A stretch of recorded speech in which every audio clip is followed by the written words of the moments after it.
तिरंगा जब लहराता है उनकी याद दिलाता है। तिरंगा जब लहराता है उनकी याद दिलाता है। जी हाँ दोस्तों, तमाम गार्जियन को, तमाम बच्चे को सबसे पहले खजांची विजन कैरियर एकेडमी की ओर से 75th रिपब्लिक डे के अवसर पर आप तमाम लोगों को मुबारकबाद पेश करते हैं। जैसा कि आप तमाम लोगों को मालूम है कि आज 26 जनवरी है और इसको गणतंत्र दिवस भी कहते हैं। हिंदी में इसे गणतंत्र दिवस, इंग्लिश में इसे रिपब्लिक डे और उर्दू में इसे हम यौम जमहूरिया कहते हैं। तो आज जो हम लोग 75वां गणतंत्र दिवस मना रहे हैं, ये आपको और हमको आसान ही लग रहा है।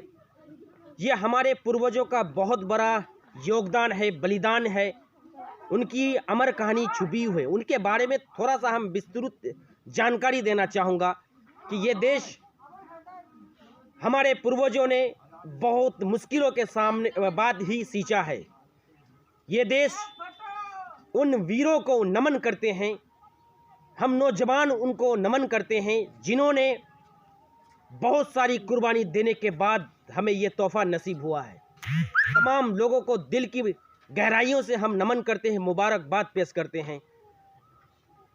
ये देश तमाम वीरों का है, तमाम किसानों का है, तमाम मजदूरों का है, तमाम सिख, ईसाई, हिंदू, मुस्लिम, तमाम लोगों का है। ये देश बड़ी मुश्किल से बनाया गया है, इनको बिगाड़ने की कोई भी कोशिश ना करे।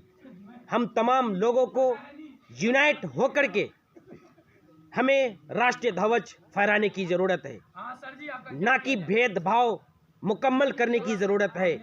बिल्कुल हम लोगों को यूनाइट होकर के एक ज़हती का कायम करके माहौल बना करके इस देश को संदेश देना है।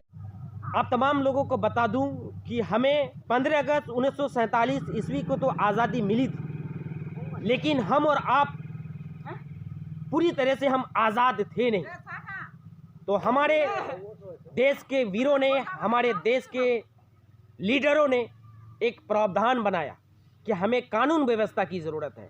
अगर हम कानून नहीं बनाएंगे, जिस तरह से हम आज़ादी से पहले अंग्रेज हम पर शासन करते आ रहे थे, उसी प्रकार से वो शासन करता रहेगा। तो तमाम लीडरों ने मिलकर के एक ग्रुप बनाया, एक यूनाइट कायम की, जिसके वजह से उन्होंने संविधान का निर्माण कराए। संविधान निर्माण कराने में 2 वर्ष 11 माह 18 दिन लगे थे।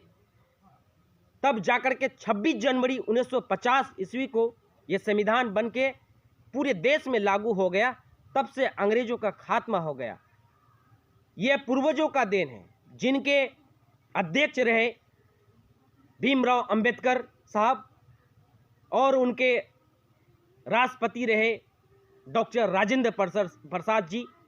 उनके कार्यकाल में हमारा देश एक अस्तित्व में आया, कॉन्स्टिट्यूशन जो हमारा उसके संदर्भ में आया। तब जाकर के हम खुले सांसों में अपनी ज़िंदगी बसर कर रहे हैं।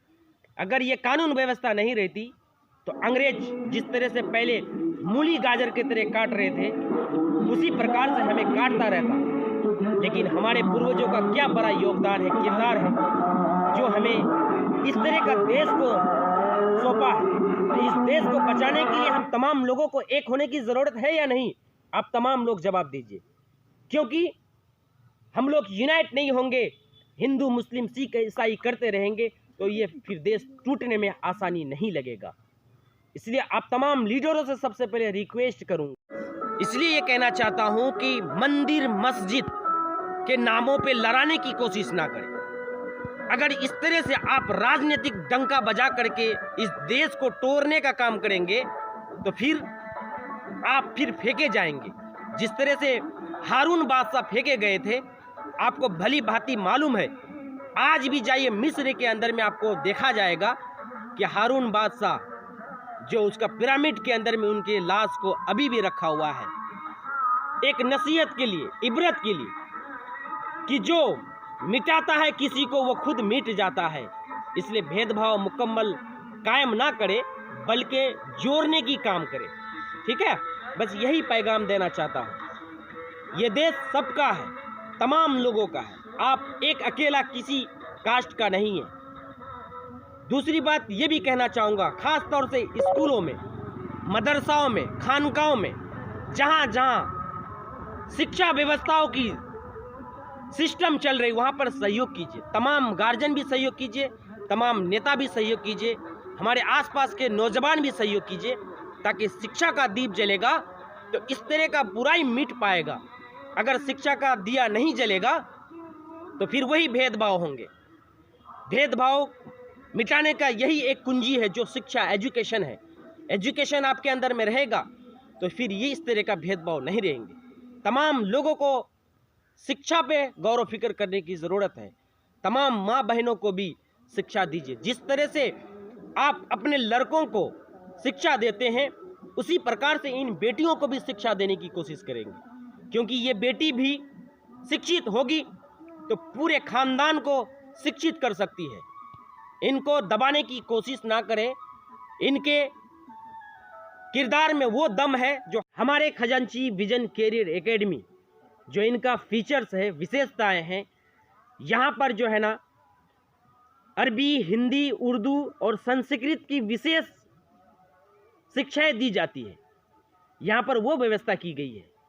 यहाँ पर अलग से जनरल कंपटीशन के साथ साथ आपको जो है ना AMU, RK mission, Navodaya Vidyalaya, वो सारे की व्यवस्था भी उपलब्ध है हमारे खजांची विजन कैरियर एकेडमी के अंदर में। यहाँ पर अलग अलग टीचरें आए हुए हैं। तमाम गार्जियन को ये पैगाम देना चाहता हूँ कि आप अपने बच्चे को हमारे खजांची विजन कैरियर एकेडमी के स्कूलों में दाखिला कराइए। और एक सुनहरा मौका है, क्योंकि ये सुविधा आप जब जाएंगे बड़े लेवल पे, जिला स्तर में जाएंगे तो वहाँ वो चीज़ मिल सकता था, लेकिन अब आपके गांव में, आपके समाज में छोटा सा गांव मियाँपुर पंचायत इसमें खोले गए हैं। आप लोग तमाम बच्चे को इसमें दाखिला कराइए। डेमो के रूप में आप 10 दिन रखिए बच्चे को। अगर शिक्षा नहीं होगी तो आप अपने बच्चों को यहाँ से लेके जा सकते हैं। और गरीब बच्चे जिनकी फिनेंशियल प्रॉब्लम है, आर्थिक स्थिति दयनीय है, उस बच्चे को हमारे स्कूल सिस्टम से उनको फ्री ऑफ कॉस्ट में शिक्षा दिए जाएंगे। इसलिए कोई भी लोग, किसी भी गांव के बच्चे अनपढ़ ना रहे। हर एक बच्चे को शिक्षित होना जरूरी है। आज अगर बच्चा शिक्षित होगा तो पूरा समाज शिक्षित हो जाएंगे। शिक्षित करने से यही फायदा है कि हर तरह की बुराई मिट जाती है। तो तमाम गार्जियन मेरी बात पर ज़रूर गौर फिक्र करें और अपने बच्चे को शिक्षित कराने की कोशिश करें। हमारा खजांची विजन कैरियर एकेडमी आपके खिदमत के लिए हमेशा हाजिर है। धन्यवाद।